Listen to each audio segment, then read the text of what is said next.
कबुतरांना अनियंत्रित दाणे टाकणे टाळास डॉक्टर कल्याण गंगवाल यांचं आवाहन. तर मानवी वस्त्यांमधील कबूतरखान्यांचं मोकळ्या जागेमध्ये स्थलांतर करावं, डॉक्टर कल्याण गंगवाल यांच्या सूचना.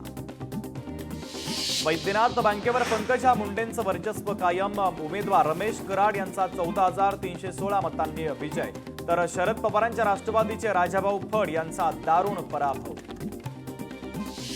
पुण्यामध्ये फुले विद्यापीठामध्ये एनएसएआयचं आंदोलन. पुणे विद्यापीठाच्या वक्तृत्व स्पर्धेवरून निर्माण झालाय वाद. स्पर्धेसाठी व्हॉइस ऑफ देवेंद्र असा विषय निवडल्यानं वाद. गोदाघाट लगतचं वस्त्रांतरगृह पाडण्याचा निर्णय. पालिकेनं वस्त्रांतरगृह पाडू नये. पुरोहित संघासह महिला भाविकांचाही विरोध. गडचिरोलीमध्ये आठवडाभरात डेंग्यूचा तिसरा बळी. मुलचेरा तालुक्यामध्ये आठवडाभरापासून डेंग्यूची साथ. डेंग्यूमुळे आणखी एका महिलेचा मृत्यू. चंद्रपुरातील वर्धा नदीवरील पूल धोकादायक. चंद्रपूर ते गडचांदूर पुलाला मध्येच पडले खड्डे. वाहनधारक चिंतेत. सोलापुरातील प्रमुख रस्त्यांवर खड्डेच खड्डे. खड्ड्यांमुळे वाहन चालक त्रस्त. तर पालिका प्रशासनानं लवकरात लवकर खड्डे भरून द्यावे, वाहन चालकांची मागणी. नवी मुंबईच्या एपीएमसी बाजारामध्ये परदेशी संत्र्यांना मागणी. सध्या बाजारामध्ये 1,500 रुपयांपर्यंत पेटीचा भाव.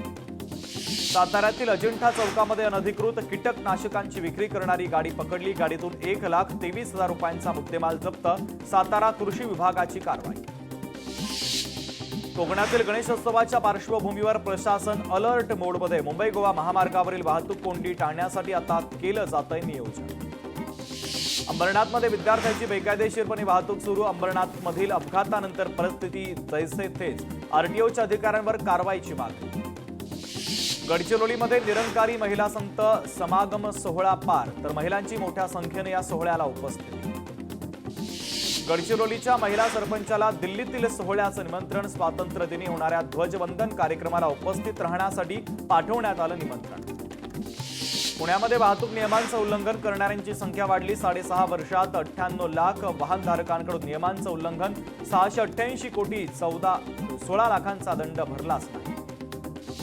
अमरावती महानगरपालिकेकडून स्वातंत्र्य दिनासाठी जोरदार तयारी. महानगरपालिका कार्यालयामध्ये आकर्षक विद्युत रोषणाई करण्यात आली. छत्रपती संभाजीनगरमध्ये एसटी कर्मचाऱ्यांसाठी सोशल मीडिया वापराचे मार्गदर्शक नियम. शासनाच्या धोरणांवर टीका टाळावी याची दक्षता घेण्याच्या सूचना. दादरच्या कबूतरखान्यासंदर्भात 13 ऑगस्टला सुनावणी. 13 ऑगस्टपर्यंत कुणीही माध्यमांशी बोलू नका. जैन महासंघाचे ललित गांधी यांचं आवाहन. मंत्रालयामध्ये प्रवेशासाठी पास काढण्याची पद्धत आता बंद होणार. ऑनलाईन ॲपमधील नोंदणीच्या द्वारेच मिळणार तुम्हाला प्रवेश. सरकारकडून GR जारी. तर 15 ऑगस्टपासून अंमलबजावणी. अकोल्यामध्ये अवैध बांधकामावर चालवला पालिकेनं बुलडोझर. प्रशासनाच्या कारवाईमुळे अवैध बांधकामधारकांमध्ये खळबळ. ठाण्यातील अनधिकृत बांधकामांचा दंड माफ. नगरविकास विभागाचा निर्णय. तर पालिका निवडणुकीच्या तोंडावर सरकारनं संरक्षण दिल्याचा विरोधकांचा आरोप.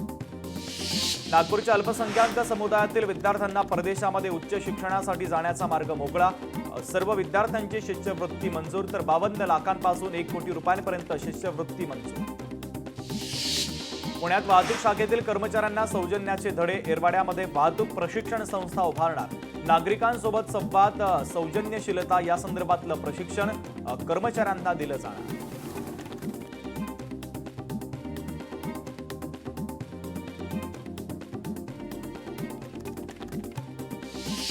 नागपूरच्या कोराडी मंदिर दुर्घटनेच्या प्रकरणी NMRDAच्या माध्यमातून चौकशीसाठी समिती. तर कंत्राटदाराकडून 19 लाख रुपये वसूल. मंदिराचं द्वार कोसळून 16 मजूर झाले होते जखमी. नायर हॉस्पिटलमधील डॉक्टर पायल तडवी आत्महत्या प्रकरणी संबंधित खटल्यातून प्रसिद्ध वकील प्रदीप घरत यांना हटवलं.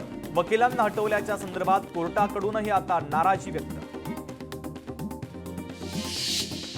कोकण रेल्वे रोरो सेवा कणकवलीतील नांदगाव स्थानकामध्ये थांबणार. तर यावर्षी कोकण रेल्वेच्या 50 गाड्या अधिक सोडणार. कोकण रेल्वेच्या अध्यक्षांकडून महत्वाची माहिती जारी. संत श्रेष्ठ श्री ज्ञानदेवांची 750वा जन्मोत्सव सोहळा 15 ऑगस्टला होणार साजरा. सोहळ्याला मुख्यमंत्री उपमुख्यमंत्री उपस्थित राहणार. अमरावती विद्यापीठामध्ये तिसऱ्यांदा कॅरी ऑन लागू. सर्व पदवी अभ्यासक्रमांना 2025-2026 या शैक्षणिक वर्षासाठी विनाअट मिळणार प्रवेश. जायकवाडी धरण 92% भरलं. धरणामध्ये 10% गाळ साठला. पाणी साठवण क्षमता 102 टीएमसी वरून 92 टीएमसी पर्यंत घट. म्हाडाची घरांना सर्वाधिक पसंती. कोकण मंडळाच्या लॉटरीला तुफान प्रतिसाद. 5,000 घरांसाठी 67,000 अर्ज करण्यासाठी 13 ऑगस्ट अंतिम तारीख.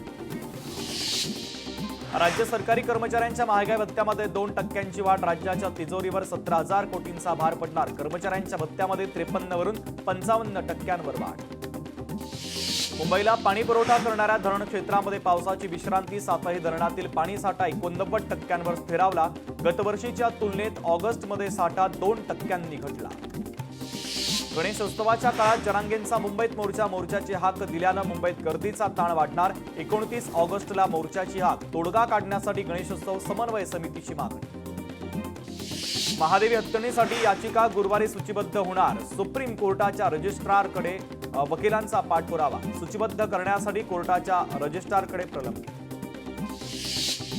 लोकलची प्रवासी वाहतूक क्षमता 25% वाढवणार. सीएसएमटी ते खोपोली दरम्यान 15 डब्यांची गाडी धावणार. ऑगस्ट अखेरपर्यंत 34 स्टेशनवर वाढवणार प्लॅटफॉर्मची लांबी. नरेंद्र दाभोलकर हत्या प्रकरणी आरोपींकडून शिक्षेला हायकोर्टात आव्हान. दोष सिद्ध होऊनही आरोपीचं आव्हान. आपल्या विरुद्ध पुरावा नसल्याचा आरोपीचा दावा. सिंधुदुर्गातील दोडा मार्गमध्ये रानटी हत्तींचा हैदोस. हत्तींच्या प्रश्नी दोडा मार्गमध्ये 14 ऑगस्टला आंदोलन. ठाकरेंच्या शिवसेनेकडून ढोल बजाव आंदोलन. विरारच्या कणेरजवळ पोलिसांच्या व्हॅनचा अपघात. अपघातामध्ये 4 पोलीस कर्मचारी जखमी. जखमींवर जवळच्याच एका हॉस्पिटलमध्ये उपचार सुरू. हिंगोलीमध्ये कर्जमाफीच्या मागणीसाठी शेतकऱ्यांचा मोर्चा. कर्जबाजारीपणामुळे जिल्ह्यात शेतकऱ्यांच्या आत्महत्या वाढल्यानं रविकांत तुपकर यांच्या नेतृत्वात हजारो शेतकरी उतरले रस्त्यावर. पंढरपूरमध्ये कडधान्यांचा पेरा वाढला. तब्बल 20 वर्षांनंतर कडधान्यांचा पेरा वाढला. सर्वाधिक 2,400 एकरावर उडीदाची पेरणी. वाशीमध्ये कृषी बाजार समितीमध्ये हरभऱ्याच्या दरामध्ये घसरण. हरभऱ्याला सरासरी 6,050 रुपये प्रति क्विंटलचा दर. शेतकऱ्यांची चिंता वाढली. वाशिम जिल्ह्यातील शेतकऱ्यांना दिलासा. 6,000 शेतकऱ्यांना मिळणार थकीत पीक विम्याची रक्कम. पुणे जिल्ह्यात पावसाअभावी पीक धोक्यात. अनेक शेतकऱ्यांवर दुबार पेरणीचं संकट. ओबीसी नेते लक्ष्मण हाकेंचा जरांगे यांच्यावर गंभीर आरोप. बीड शहर मनोज जरांगेंनी चाललं. जरांगे 29 ऑगस्टला मुंबईकडे कूच करणारे. ओबीसी नेते लक्ष्मण हाके यांची जरांगेंवर टीका. 12 सप्टेंबरला मनसे ठाकरेंच्या शिवसेनेचा संयुक्तपणे मोर्चा निघणार. मोर्चाला दोन्ही पक्षाचे वरिष्ठ नेते उपस्थित राहणार. नाशिक शहरातील समस्या आणि इतर प्रश्नांच्या संदर्भात दोन्ही पक्षांच्या वतीनं संयुक्त मोर्चाचं नियोजन. मनसे पदाधिकाऱ्यांनी घेतली निवडणूक आयुक्त दिनेश वाघबारेंची भेट. मनसेच्या शिष्टमंडळानं त्यांना दिलं पत्र. लोकसभेत न्यायमूर्ती वर्मांना हटवण्याच्या प्रस्तावासंदर्भात चर्चा. न्यायमूर्ती वर्मांना हटवण्याचा प्रस्ताव स्वीकारला. अध्यक्ष ओम बिर्लांनी केलं वाचन. माजी नगरसेवक राजू गोलीवार यांचा राजीनामा. गोलीवार हे सुधीर मुनगंटीवार यांचे कट्टर समर्थक. पक्षात जुन्या कार्यकर्त्यांचा अपमान होत असल्याचा त्यांचा आरोप.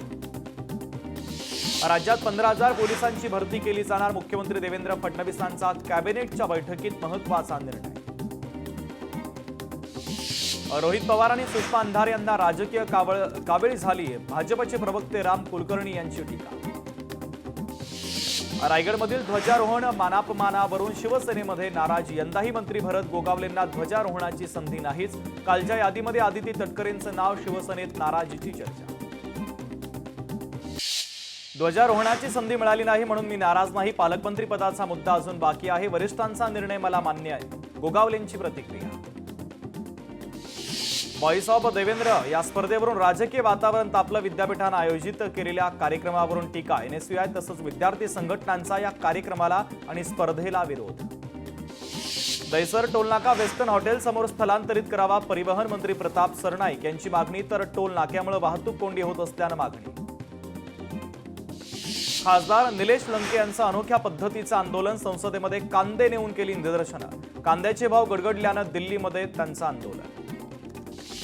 महाविकास आघाडीनं निवडणूक आयोगाला लिहिलं पत्र. तर विधानसभा मतदानाच्या पूर्वी मतदार याद्यांमध्ये छेडछाड. पत्रावर महाविकास आघाडीच्या 3 प्रमुख नेत्यांच्याही स्वाक्षऱ्या. संशय असलेल्या 13 मतदारसंघांचा पत्रामध्ये उल्लेख.